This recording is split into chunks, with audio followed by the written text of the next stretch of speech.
ہمیں وہاں سے اللہ کی محبت کا درس ملا، رسول اللہ کی محبت کا درس ملا، صحابہ کرام کی محبت کا درس ملا، آل بیت اطہار کی محبت کا درس ملا، ائمہ مجتہدین کی محبت کا درس ملا، علماء کاملین کی محبت کا درس ملا ہے۔ اس جو ہے نا مجلس سے ہمیشہ سادات کی محبت کا درس ملا، قرآن کی محبت کا درس ملا ہے، حدیث کی محبت کا درس ملا ہے، کنز الایمان سے محبت کرنے کا درس ملا، فتاوی رضویہ شریف سے محبت کرنے کا درس ملا ہے۔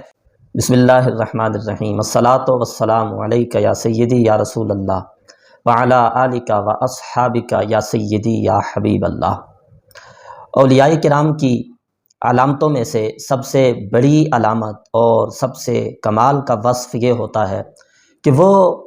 نبی کریم علیہ الصلاۃ والسلام کی شریعت پر سختی سے عمل کرنے والے ہوتے ہیں۔ جتنا ان کا درجہ بلند ہوتا ہے، اللہ تعالیٰ کی بارگاہ میں وہ جتنے ہی مقبول ہوتے ہیں، اتنے ہی وہ شریعت پہ عمل کرنے والے ہوتے ہیں۔ فرائض واجبات تو فرائض و واجبات سے رہے، اولیاء کرام کا عمل سنتوں پر بھی ہوتا ہے، حتیٰ کہ مستحبات پر بھی ہوتا ہے۔ یہ شخصیت وہ ہیں کہ جن کو آپ قریب سے دیکھیں تو اس نتیجے پہ پہنچیں گے کہ اس شخصیت نے کبھی مستحبات کو بھی ترک نہیں ہونے دیا ہے، اور پھر اس پرفتن دور میں کام کیا ہے اور مثبت کام کیا ہے، اعمال کی اصلاح کی ہے، عقائد کی اصلاح کی ہے، اور ہر شعبے میں کام کیا ہے۔ آپ دیکھیں جس پرفتن دور میں ہر طرف بے حیائی ہے، ٹی وی چینلز پہ جو ہے نا عورتوں کی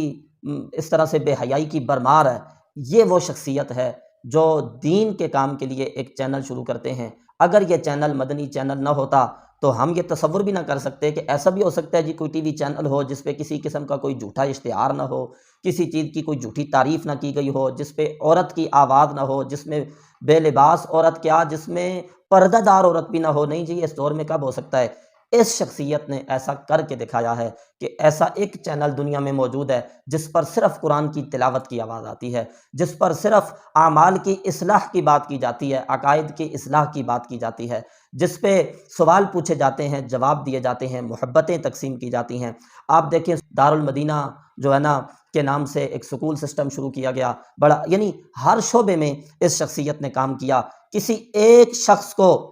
گناہوں سے بچا کر اس پرفتن دور میں مسجد کے قریب کرنا، علماء کے قریب کرنا، اس کا جو چہرہ ہے، اس کے جو لباس ہیں، اس کو سنت کے مطابق بنا دینا، یہ خاصا مشکل کام ہے۔ بالخصوص علماء کرام چونکہ اس کی کوشش کرتے رہتے ہیں، انہیں معلوم ہے کہ اصلاح کا کام کرنا اور دنیا کی ان ساری رنگینیوں سے بچا کر نوجوانوں کو داڑھی رکھوا دینا، ان کے سر پہ سنت کے مطابق امامہ رکھوا دینا، یہ کتنا مشکل کام ہے۔ یہ وہ شخصیت ہیں جنہوں نے درجنوں نہیں، سینکڑوں نہیں، ہزاروں نہیں، بلکہ سب کو معلوم ہے، کوئی مبالغہ نہیں، لاکھوں نوجوانوں کو دنیاوی عیاشیوں سے، رنگینیوں سے بچا کر رسول اللہ کی دین کے تبلیغ پر لگایا ہے، اور ان کو سنتوں کا عمل کرنے والا بنایا ہے، تبلیغ کرنے والا بنایا ہے۔ یہ وہ پیر ہیں جنہوں نے لوگوں کو علماء کے قریب کیا ہے۔ آپ دیکھ لیں پیران عظام کی جو کیفیت ہے، وہ کہتے ہیں جی بس مولوی تو کوئی چیز نہیں ہے، علماء کے قریب آپ نے نہیں جانا۔ کیوں؟ اس لیے کہ مدارات پہ بیٹھے ہوئے،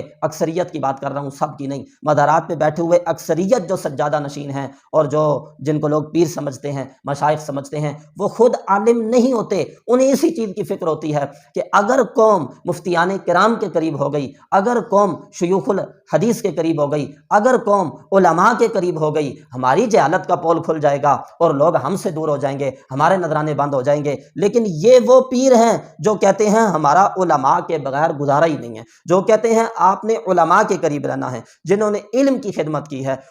علماء کی خدمت کی ہے، لوگوں کو علم اور علماء کے قریب کیا۔ آپ دیکھیں کہ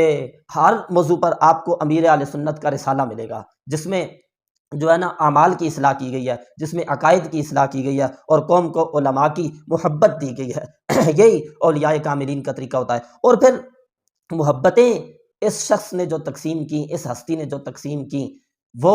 اس اعتبار سے یہ اپنی مثال آپ ہیں۔ کبھی انتشار والی بات نہیں کی ہے، کبھی دوریاں نہیں پھیلائی ہیں، کبھی ایسا جملہ نہیں بولا جس سے کسی کی دل آزاری ہوئی ہو، ہمیشہ محبت تقسیم کی۔ آپ قریب سے دیکھیں، لوگ سنی سنائی پہ رہتے ہیں، جی وہ فلاں ایسا کہہ رہا تھا، فلاں ایسا کہہ رہا تھا، فلاں۔ میں اپنے تمام ناظرین کو یہ دعوت فکر دوں گا کہ دعوت اسلامی کیا ہے، امیر اہل سنت کیا ہیں، اور ان کا طریقہ کار کیا ہے۔ ایک مرتبہ آپ وقت نکالیں اور کراچی جو مرکز ہے دعوت اسلامی کا، وہاں تشریف لے جائیں۔ اگر اللہ تعالیٰ توفیق دے تو اس شخصیت سے ملاقات کریں، چند منٹ، یا اگر اللہ توفیق دے تو کچھ گھنٹے اگر آپ ان کی مجلس میں بیٹھیں گے، مجلس اتنی پیاری ہوگی، وہاں اتنا لطف ہوگا کہ آپ اس نتیجے پہ پہنچیں گے کہ یہ وہ شخصیت ہیں، یہ ان ہستیوں میں ہیں جن کے پاس بیٹھنے سے اللہ یاد آ جاتا ہے۔ ہم جب بھی بیٹھے ہیں ہمیں وہاں سے اللہ کی محبت کا درس ملا، رسول اللہ کی محبت کا درس ملا، صحابہ کرام کی محبت کا درس ملا، آل بیت اطہار کی محبت کا درس ملا،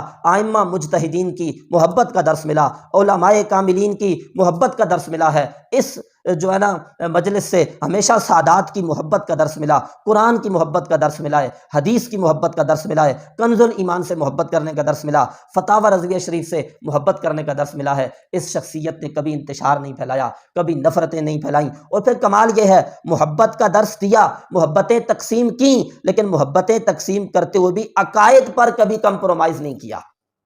صلح کلی کی دعوت نہیں دی، یہ نہیں کہا کہ سارے ٹھیک ہیں، جس کا عقیدہ ٹھیک نہیں بھی ہے وہ بھی ٹھیک ہے، اس کے قریب بیٹھے ہوں یا اس کو اپنے، نہیں، ایسا نہیں ہے۔ محبت سے پیغام سب کو دیا ہے، اصلاح کا پیغام گھر گھر تک پہنچایا ہے، لیکن کمپرومائز نہیں کیا عقائد کے اعتبار سے۔ جو لوگ ٹھیک نہیں ہیں، اہل سنت کو یا اسلام کو کسی بھی اعتبار سے نقصان پہنچانے والے ہیں، ان کے ساتھ محبتیں کرنے کا کبھی بھی ایسا درس نہیں دیا کہ ان کی قربتیں یا ان سے محبت کی جائے۔ قریب سے دیکھیے، قریب آئیے، امیر اہل سنت کی شخصیت کو آپ قریب سے دیکھیں گے، میں پورے یقین سے کہتا ہوں ایک مرتبہ آپ ملاقات کریں گے، قریب سے دیکھیں گے تو اس نتیجے پہ پہنچیں گے کہ یہی وہ لوگ ہیں جنہیں دیکھ کے خدا یاد آ جاتا ہے۔ اللہ تعالیٰ دعوت اسلامی کو شاد و آباد رکھے اور اس ہستی کا سایہ عالم اسلام پہ اور مسلک حق اہل سنت و جماعت پہ تا دیر قائم و دائم فرمائے۔